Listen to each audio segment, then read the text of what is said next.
ನಮಸ್ಕಾರ ರೀ ಎಲ್ಲರಿಗೂ. ನಾವು ರೀ ಇವತ್ತು ಉತ್ತರ ಕರ್ನಾಟಕ ಸ್ಪೆಷಲ್ ಜೋಳದ ಹಿಟ್ಟಿನ ದೋಸೆ ಮಾಡಿ ತೋರ್ಸಾತೀವಿ ರೀ. ಈ ಜೋಳದ ಹಿಟ್ಟಿನ ದೋಸೆ ಅಂತಿ ಮಾಡೋದು ಭಾಳ ಸುಲಭ ಐತ್ರಿ, ತಿನ್ನಕ್ಕೂ ಅಷ್ಟೇ ರುಚಿ ಇರ್ತಾವೆ. ಇದನ್ನ ಹೆಂಗೆ ಮಾಡೋತೆ ನೋಡೋಣ್ರಿ. ಅದಕ್ಕಿಂತ ಮೊದಲು ನಮ್ಮ ಚಾನಲ್ ಏನಾರ ಸಬ್ಸ್ಕ್ರೈಬ್ ಆಗಿಲ್ಲ ಅಂದ್ರೆ ಸಬ್ಸ್ಕ್ರೈಬ್ ಆಗ್ರಿ, ಬಾಜು ಬರೋ ಬೆಲ್ ಬಟನ್ ಒತ್ತಿರಿ. ಇಲ್ಲಿ ನೋಡ್ರಿ, ಜೋಳದ ಹಿಟ್ಟಿನ ದೋಸೆ ಮಾಡಕ್ಕೆ ನಾವು ಮೊದಲಿಗೆ ಎಂತಿ 1 ಕಪ್ ಜೋಳದ ಹಿಟ್ಟು ಚಾಣಿಸಿ ತೊಗೊಂಡಿವ್ರಿ. ಆ ನಂತರ ಇದಕ್ಕೆ ಒಂದು ಅರ್ಧ ಕಪ್ ಆಗೋಷ್ಟು ರೀ ಸಣ್ಣ ರವೆ ತೊಗೊಂಡಿವ್ರಿ. ಅಂದ್ರೆ ಉಪ್ಪಿಟ್ಟು ಮಾಡೋ ರವೆ ಇರ್ತೈತ್ರಲ್ಲ ಅಂಥದ್ದು ಅರ್ಧ ಕಪ್ ತೊಗೊಂಡಿವು. ಆ ನಂತರ 1/3 ಕಪ್ ಏನೈತಿ ಅಕ್ಕಿ ಹಿಟ್ಟ ತೊಗೊಂಡಿವ್ರಿ. ಅಕ್ಕಿ ಹಿಟ್ಟು ಹಾಕಿದ ನಂತರ ಒಂದ್ಸಲ ಎಂತಿ ಕೈಲೇ ಹಿಂಗೆ ಎಲ್ಲನೂ ಒಣದ ಮಿಕ್ಸ್ ಮಾಡಿರಿ. ಆ ನಂತರ ಇದಕ್ಕೆ ಅರ್ಧ ಕಪ್ ಆಗುವಷ್ಟೇ ಮೊಸರು ಹಾಕ್ರಿ. ಆ ಮೊಸರು ಹಾಕಿದ ನಂತರ ಇದಕ್ಕೆ ಸ್ವಲ್ಪ ನೀರು ಸೇರಿಸ್ರಿ. ಆಮೇಲೆ ಇದಕ್ಕೆ ರುಚಿಗೆ ತಕ್ಕಷ್ಟ ನೋಡ್ಕೊಂಡ ಉಪ್ಪು ಹಾಕ್ರಿ. ಅದ್ರ ಜೊತೆ ಎಂತಿ ಸ್ವಲ್ಪ ಸಕ್ರೆನೂ ಸೇರಿಸ್ರಿ. ಅಂದ್ರೆ ಸಕ್ರೆ ಅಂದ್ರೆ ಕಲರ್ಗೋಸ್ಕರ. ದೋಸೆ ಎಂತಿ ಸಕ್ರೆ ಸೇರಿಸೋದ್ರಿಂದ ಕಲರ್ ಚಂದ ಬರ್ತಾವ್ರಿ. ಆಮೇಲೆ ಇದನ್ನು ಎಲ್ಲ ಪೂರ್ತಿ ಒಂದು ಬೀಟ್ರ್ ತೊಗೊಂಡು ಚಂದಂಗೆ ಮಿಕ್ಸ್ ಮಾಡಿರಿ. ಆ ನಂತರ ಮತ್ತೆ ಸ್ವಲ್ಪ ಸ್ವಲ್ಪ ನೋಡಿ ಎಷ್ಟು ಬೇಕು ನೀರು ಅಷ್ಟನ್ನು ಸೇರಿಸಿ ಅದನ್ನು ಪೂರ್ತಿ ಎಂತಿ ದೋಸೆ ಹಿಟ್ಟು ಅದಕ್ಕೆ ಈ ಥರ ಬರುವಷ್ಟ ಚಂದಂಗೆ ತಿರುವಾಡ್ರಿ. ಈ ಕಡೆ ನಾವು ಮೊದಲಿಗೆ ಎಂತಿ ದೋಸೆ ತವ ಕಾಯಕ್ಕೆ ಇಟ್ಟದೀವು. ಇದೇನ ಹಿಟ್ಟು ನೆನಿಬೇಕತ್ತೇನೂ ಇಲ್ರಿ.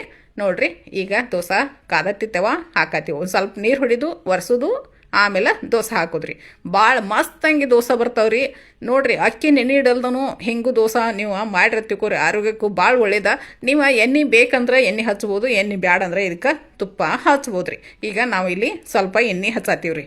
ನೀವು ಎಣ್ಣೆ ಬೇಕಂದ್ರೆ ಅಷ್ಟೇ ಹಚ್ಚ್ರಿ. ಎಣ್ಣೆ ಬ್ಯಾಡಪ್ಪ ಅಂತಂದ್ರೆ ನೀವು ಬೆಣ್ಣೆ ಹಚ್ಚ್ರಿ ಅಥವಾ ತುಪ್ಪ ಹಚ್ಚ್ರಿ. ಇಲ್ಲಾಂದ್ರೆ ಹಂಗನೂ ನೀವು ಬೇಯಿಸಿ ತೆಗಿಬೋದ್ರಿ. ದೋಸೆ ಬಾರಿ ಅಂದ್ರೆ ಬಾರಿನ ಬರ್ತಾವ್ರಿ. ಈ ದೋಸೆ ಎಂತಿ ಮಾಡೋದು ಭಾಳ ಸುಲಭ ಅಂದ್ರೆ ಭಾಳ ಸುಲಭ ಐತ್ರಿ. ಈಗ ನೋಡ್ರಿ ಎಷ್ಟು ಚಂದ ಕಲರ್ಫುಲ್ ಕಾಣತೈತಿಲ್ರಿ. ರಾತ್ರಿ ಅಕ್ಕಿ ನೆನೆಸಿಲ್ಲ, ಹಿಟ್ಟು ರುಬ್ಬಿಲ್ಲ, ಮುಂಜಾನೆ ನಾಷ್ಟಕ್ಕೆ ಏನು ಮಾಡೋದು ಅಂತೇಳಿ ಚಿಂತೆ ಮಾಡ್ತಿರ್ತಿರ್ಲ ರೀ. ಅವಾಗ ಚಿಂತೆ ಮಾಡೋಕೆ ಹೋಗ್ಬೇಡ್ರಿ. ಈ ವಿಡಿಯೋ ನೋಡಿ ದೋಸೆ ಮಾಡಿರ್ತಿಕೋರಿ. ಮನೆ ಮಂದಿ ಎಲ್ಲನೂ ಇಷ್ಟಪಟ್ಟು ತಿಂತಾರೆ. ಒಂದು ದೋಸೆ ತಿನ್ನೋರು 2 ದೋಸೆ ತಿಂತಾರೆ. ಅಷ್ಟು ದೋಸೆ ರುಚಿಯಾಗಿರ್ತಾವೆ, ಕ್ರಿಸ್ಪಿಯಾಗಿರ್ತಾವೆ. ನೋಡ್ಬೋದು ನೀವು ಎಷ್ಟು ಗರಿ ಗರಿ ಆಗೈತಿಲ್ರಿ ದೋಸೆ. ಅದನ್ನು ನೀವು ದೋಸೆ ಸುತ್ತಿ ತೆಗಿಬೋದು, ಇಲ್ಲ ಅಂತಂದ್ರೆ ಹಂಗನ ತೆಗಿಬೋದ್ರಿ. ಬಿಸಿ ಬಿಸಿ ಸರ್ವ್ ಮಾಡ್ಬೋದ್ರಿ. ಈ ನೋಡ್ರಿ, ಅದೇ ಥರ ಎಂತಿ ನಾವು ಮತ್ತೆ ದೋಸೆ ಹಾಕಿದ್ದೀವಿ ರೀ. ದೋಸೆ ಹಾಕು ಹೊತ್ನ್ಯಾಗ ದೋಸೆ ಎಂತಿ ಸ್ವಲ್ಪ ಎಂತಿ ಗ್ಯಾಸ ಸಣ್ಣ ಇರ್ಬೇಕ್ರಿ. ಅಥವಾ ಕಾದ ನಂತರ ದೋಸೆ ಹಾಕಿದ ಬಳಿಕ ಸ್ವಲ್ಪ ಗ್ಯಾಸ ಜೋರು ಮಾಡೋದ್ರಿ. ಎಲ್ಲ ಕಡೆ ತವಿ ಹೊಳಿಸಿ ಚಂದಂಗೆ ಬೇಯಿಸೋದ್ರಿ. ಹಿಂಗೆ ರೋಲ್ ಮಾಡೋರಿದ್ರಂದ್ರೆ ಸ್ವಲ್ಪ ಎಂತಿ ಕ್ರಿಸ್ಪಿ ಆಗೋಕ್ಕಿಂತ ಮುಂಚೆ ಸ್ವಲ್ಪ ಕ್ರಿಸ್ಪಿ ಆದ ಕೂಡಲೇ ರೋಲ್ ಮಾಡಿರಿ. ಇಲ್ಲ ನಾವು ರೋಲ್ ಮಾಡೋಂಗಿಲ್ಲ, ಹಂಗೆ ಮಡಿಸಿ ದೋಸೆ ತೆಗಿತೀವತ್ತಂದ್ರೆ ಜಾಸ್ತಿ ಕ್ರಿಸ್ಪಿ ಆಗಕ್ಕೆ ಬಿಟ್ರಿ ನಡಿತೈತ್ರಿ. ಈಗ ನೋಡ್ರಿ, ಅದೇ ಥರ ನಾವು ಎಲ್ಲ ದೋಸೆನೂ ಹಾಕತ್ತೀವಿ.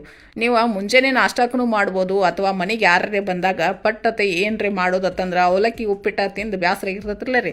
ಅವಾಗ ಮನೆಗೆ ಬಂದಾಗ ಯಾರಿಗಾರ ಹಿಂಗೆ ಮಾಡಿಕೊಟ್ರಂದ್ರೆ ನೀವು ದೋಸೆ ಎಷ್ಟು ಜಲ್ದಿ ಮಾಡಿರತ್ತೇಳಿ ಅವ್ರು ಕೇಳ್ತಾರೆ. ಅಷ್ಟು ಜಲ್ದಿ ಆಗಿಬಿಡ್ತಾವ್ರಿ ದೋಸೆ. ನೋಡ್ರಿ, ನಾವು ಅದೇ ಥರ ದೋಸೆ ಎಲ್ಲನೂ ಮಾಡಿ ಪಟ್ ರೆಡಿ ಆಗತ್ತಲ್ರಿ. ನಿಮ್ಮ ಕಣ್ಣು ಮುಂದೆ ನಿಂತು ನೀವು ನೋಡ್ಬೋದು.